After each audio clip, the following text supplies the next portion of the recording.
இந்த திருப்புகழை பாடுனீங்கன்னா, மனமுருகி திருப்புகழ் பாடுனீங்கன்னா என்ன சார் கிடைக்கும்?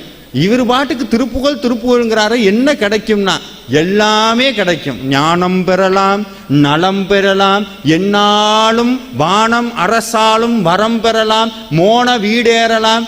சார் புரிகிற மாதிரி சொல்லுங்க சார். வாழ்க்கையை புரிஞ்சுக்கிற அறிவு கிடைக்கும், ஞானம் கிடைக்கும், நலம் கிடைக்கும். நலம்னா என்னன்னா, காலையில் எந்திரிக்கிறோம் பாருங்க, காலையில் எந்திரிக்கும் போதே உண்மையாலுமே ஆரோக்கியம்னா காலையில் எந்திரிக்கும் போதே எப்பா முடியலை அப்படின்னு எந்திரிக்காமல் இருந்தோம்னா அதுக்கு பேர் நலம்னு அர்த்தம். சாப்பிட்ட சாப்பாடு ஜீரணமாய் சந்தோஷமாக இருந்தால் அது நலம்னு அர்த்தம். நினச்ச போது நினைக்கிறத வாங்கினா அது பட்டியல் போய்கிட்டே இருக்கும். திருப்தியாக இருக்கிறது, என்னைக்கும் திருப்தியாக இருக்கிறது. அது சொல்கிறார், எல்லாமே கிடைக்குங்கிறார். ஞானம் பெறலாம், நலம் பெறலாம், என்னாலும் வானம் பதவி கிடைக்கும்.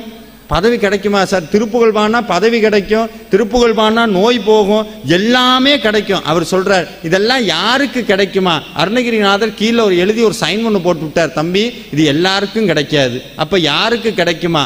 யானைக்கு இளையான் திருப்புகழை பாடுவாருக்காமே இக்கூற்றுன்னார். திருப்புகழை எவன் பாடுறானோ அவனுக்குத்தான் இது கிடைக்கும், வேற யாருக்கும் கிடைக்காதுன்ட்டு.